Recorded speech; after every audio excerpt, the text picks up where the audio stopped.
मैं 23-24 तारीख को छत्तीसगढ़ में आ रहा हूँ। अक्टूबर में छत्तीसगढ़ में भिलाई में क्रूसेड करने। हालांकि उन्होंने पहले भी छत्तीसगढ़ के अंदर क्रूसेड। उम्मीद है कि यहाँ से उनको परमिशन नहीं मिलेगा। अगर उसके बाद भी मिलता है तो बजरंग दल का तो एक ही है कि धर्मांतरण मुक्त छत्तीसगढ़ का जो हमने आह्वान किया है और जो हमारा नारा है, रोको टोको ठोको। लड़ाई अभी और जीते हैं, उसके ऊपर क्या कुछ कहना चाहेंगे? लड़ाई जीते नहीं है, ये तो हिंदू धर्म के लिए हम लड़ते रहेंगे। ये मिशनरी जहाँ तक जाएंगे वहाँ तक हम लोग जाएंगे।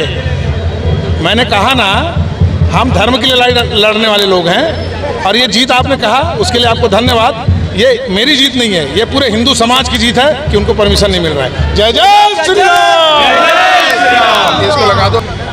उस केस के बाद आपका नाम पूरे छत्तीसगढ़ में प्रसिद्ध हो गया और उसी कड़ी में आज आप यहाँ पर आए हैं, इस भव्य शोभा यात्रा में शामिल हो। क्या कुछ कहना चाहेंगे? छत्तीसगढ़ बजरंग दल को आप क्या संदेश देना चाहेंगे? वहीं अपने हमारे दर्शकों को आप क्या संदेश देना चाहेंगे? मैं सभी भाइयों को क्या संदेश दूंगा, जो हिंदुत्व का काम है उनको बताने की जरूरत नहीं है। वो हमेशा से हिंदुत्व के काम में पहले और अव्वल दर्जा में पहले से अपना कार्य कर रहे हैं। मेरे भाइयों को बताने की जरूरत नहीं है कि देश का बल बजरंग दल और हर जहाँ पे धर्मांतरण का मुद्दा हो, मुस्लिमों का मुद्दा हो, किसी भी तुष्टीकरण का मुद्दा हो, हर हमेशा पहले लिस्ट में पहले नंबर पे आगे दिखाई पड़ता है।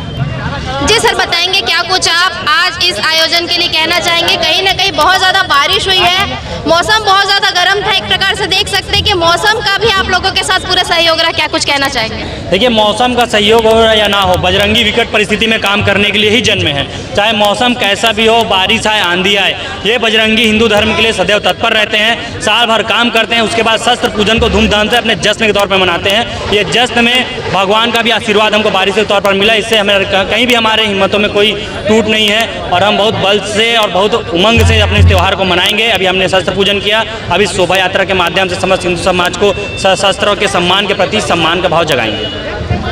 अभी जो मसीहियों का एक जो बहुत ज़्यादा चर्चा में विषय चल रहा है, कहीं ना कहीं एक प्रकार से आप लोग जो विरोध कर रहे थे, क्या कुछ कहना चाहेंगे उसके ऊपर? जी, हम और हमारा मतलब हमारे सभी हिंदू भाई सभी संगठन हमेशा से धर्मांतरण के खिलाफ में काम करते आए और करते रहेंगे। कई बार जेल भी गए हैं, उससे भी हमारी हिम्मतों में कोई कमी नहीं है। और दूसरी बात, अभी इनका परमिशन कैंसिल हुआ है, ये कोर्ट में गए हैं और हमने भी अपना कोर्ट में अपने तरीके से चार्ज हमने दाखिल कर दिया है कि इनको परमिशन नहीं मिलना चाहिए। यहाँ पे धर्मांतरण और ये पूरा टोना जादू ये सब यहाँ नहीं चलेगा।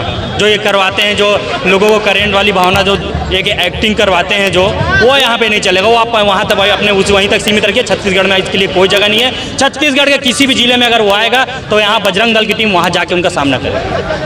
रतन यादव और ज्योति शर्मा, ये दो लोगों को बहुत ज़्यादा टारगेट किया जा रहा है, कहीं ना कहीं इन्हें बहुत कुछ कहा जा रहा है। कैसे देखते, क्या कुछ कहना चाहेंगे? जी बिल्कुल टारगेट करें। उनके छोटे भाई, उनके बेटे मैदान में खड़े हैं। हम हर चुनौती, हर टारगेट को झेलने के लिए तैयार है। और बेधड़क दीदी और भैया ने जो 5 साल से धर्मांतरण का जो बिगुल फूका है, रोको टोको और ठोको, और कई बार उसके लिए हमको जेल भी भरना पड़ा, कई बार सड़कों पे उतरे, कई बार नेशनल हाईवे तक पे उतरे हैं। तो स्वाभाविक है, पूरे भारत देश में उनको टारगेट किया जाता है। उनके टारगेट से करने से हमें उनको कोई फर्क नहीं पड़ता। उनके टारगेट करने से हमारे इरादों में और बल मिलता है कि हमें अपने भैया, अपने दीदी का साथ बहुत कंधे से कंधा मिला के देना है और हर जगह उनके मिशन को हम लोग आगे दर पीढ़ी आगे चलाना है। परिचय देंगे? मेरा नाम कमलजीत साव है, मैं छत्तीसगढ़ बजरंग दल जिला उपाध्यक्ष हूँ। पास्टर विजेंद्र नाम का एक व्यक्ति आने वाला है, जिसका विरोध हमने एसडीएम साहब से, जिला कलेक्टर से और माननीय न्याय महोदय से हमने अपील किया है। अभी उसके कार्यक्रम को रद्द करने की हमारी मांग चल रही है। परमिशन तो रद्द हो गया है। अगर इस तरीके का कोई भी विधर्मी हमारे छत्तीसगढ़ में बरगलाने का, फुसलाने का और जादू टोना करने का अगर प्रयास करता है तो उसको मुंहतोड़ जवाब दिया जाएगा। बजरंग दल का एक नारा है, रोको ठोको। हमने रोक लिया, टोक लिया, अब सीधा ठोकेंगे, क्योंकि छत्तीसगढ़ में धर्मांतरण नहीं चलेगा किसी भी प्रकार का। जितना ये लोग सोच रहे हैं कि पानी छीट देने से, मैं देखा हूँ कई वीडियो को, वो व्यक्ति पानी छीटने से लोग हलचल, ये क्या है? ये कोई वो बोल रहा है चमत्कार। हम भी देखते हैं आपके चमत्कार को, हम नमस्कार करेंगे। आप आइए, अगर आते हैं तो आपका भरपूर हम स्वागत करेंगे बजरंग दल के कार्यकर्ता। मैं बोल रहा था कि छत्तीसगढ़ के सभी पास्टर, रांची के पास्टर, झारखंड के पास्टर एक हो जाओ। ऐसे ऐसे छुटकारे और चमत्कार दिखाऊंगा। तो मैं कहना चाहूँगा, अगर चमत्कार ही करना है तो फिर हॉस्पिटल की जरूरत ही नहीं मेरे हिसाब से। कहाँ गए थे कोरोना काल के समय में चमत्कार करने वाले? क्यों नहीं कर दिए लाखों लोगों को ठीक? कई करोड़ों की संख्या में लोग मरे हैं। कहाँ गए थे उस समय चमत्कार करने वाले? जिस समय लोग मर रहे थे उस समय हॉस्पिटल का ही दरवाज़ा खुला था, चमत्कार का दरवाज़ा नहीं खुला था। तो मैं बता देना चाहता हूँ कि समय अभी भी कंट्रोल में नहीं है। अब चमत्कार से ठीक करिए, हम हॉस्पिटल को बंद करवाते हैं। परिचय देंगे। अजय सेन, जिला संयोजक बजरंग दल।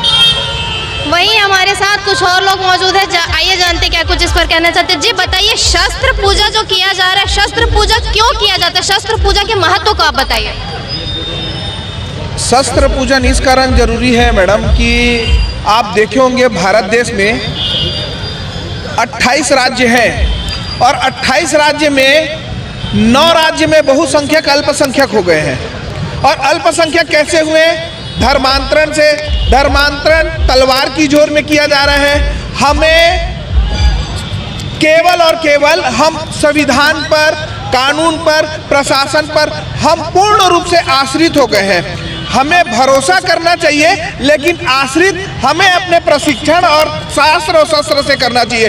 इसी के कारण हम शस्त्र नहीं उठाते, हम प्रशासन के पास जाते हैं। आपको पता है झारखंड में अंकिता ने, उनके पिताजी ने बार बार बोला कि मेरी बेटी को मार देंगे, अच्छी बात नहीं है, प्रशासन से गुहार लगाई। वो आश्रित हो गए प्रशासन के ऊपर, लेकिन प्रशासन उसकी मदद नहीं कर पाया। शाहरुख हुसैन ने उसे उसी के घर में ब्रह्म मुहूर्त में जिंदा जला दिया।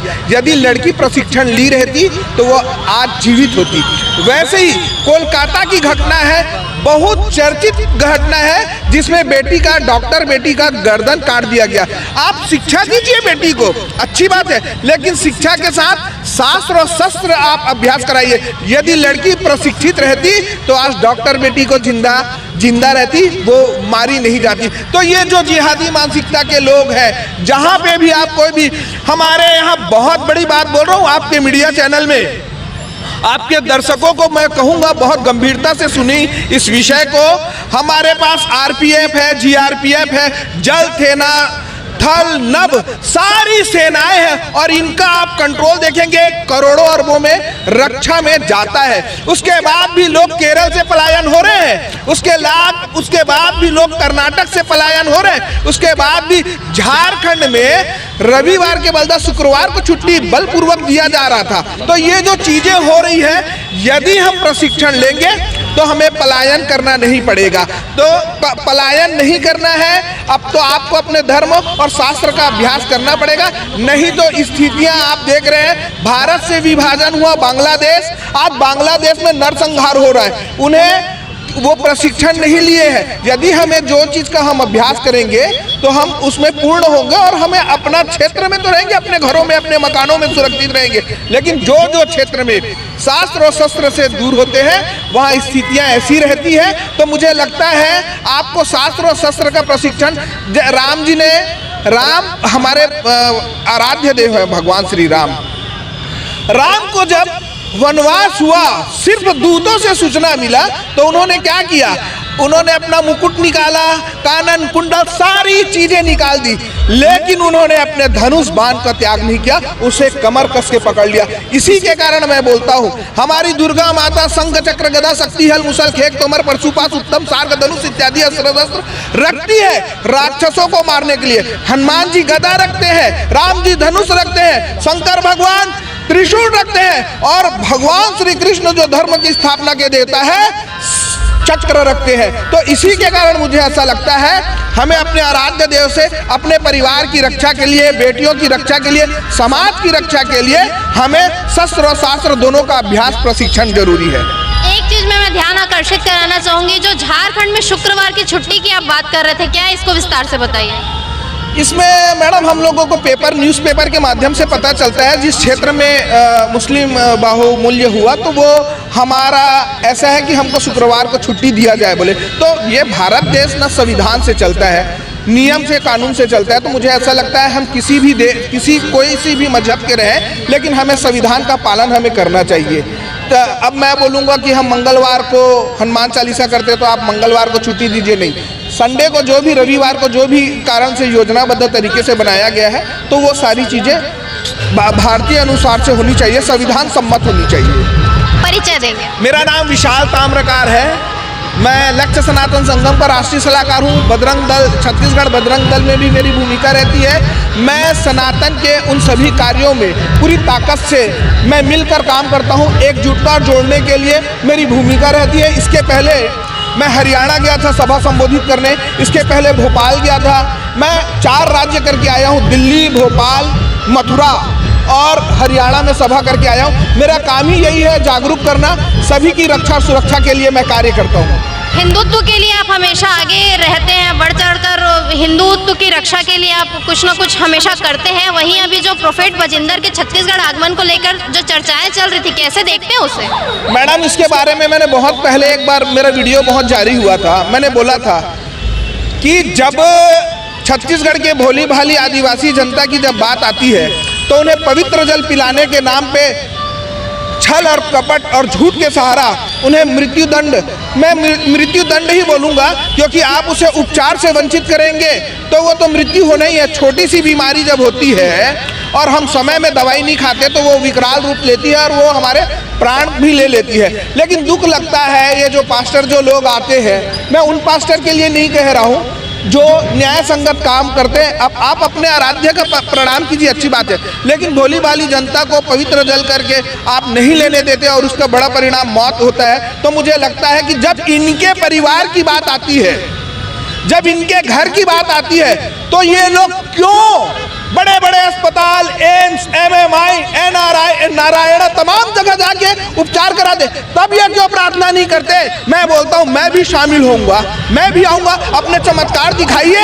और सब आपके समाज, जब आपके परिवार में जब लोग तकलीफ में आते, बीमारी में आते, हम नहीं चाहते कोई बीमारी में आए, लेकिन कोई बीमारी में आते हैं तो आप उन लोगों को भी आप प्रार्थना करके ठीक कीजिए। क्यों ले जाते हो? मुझे लगता है ये मौत का गंदा तांडव खेल रहे हैं और बिल्कुल इस पर विराम होना चाहिए। राज्य सरकार को ऐसे पास्टरों को, केंद्र सरकार को ऐसे पास्टरों को चिन्हित करके इन लोगों को जेल की सलाखों में बेचना चाहिए, ताकि ये मौत का तांडव हमारे देश में तो ना हो। और बजरंगी मौजूद है, ये जानते जी, शस्त्र लेकर आप बिल्कुल तैयारी में खड़े, जय श्री राम इसमें लिखा है, क्या कुछ कहना चाहेंगे? मैं सभी युवा साथियों से ये कहना चाहूँगा कि ये जो शस्त्र है ये हमारे धर्म का रक्षा का प्रतीक है। इसे किसी आपसी विवाद में अपना गुस्सा निकालने के लिए इसका प्रयोग ना करें। ये धर्म की रक्षा के लिए और सारे बजरंग बजरंग दल का धूम धड़क्का, बजरंग दल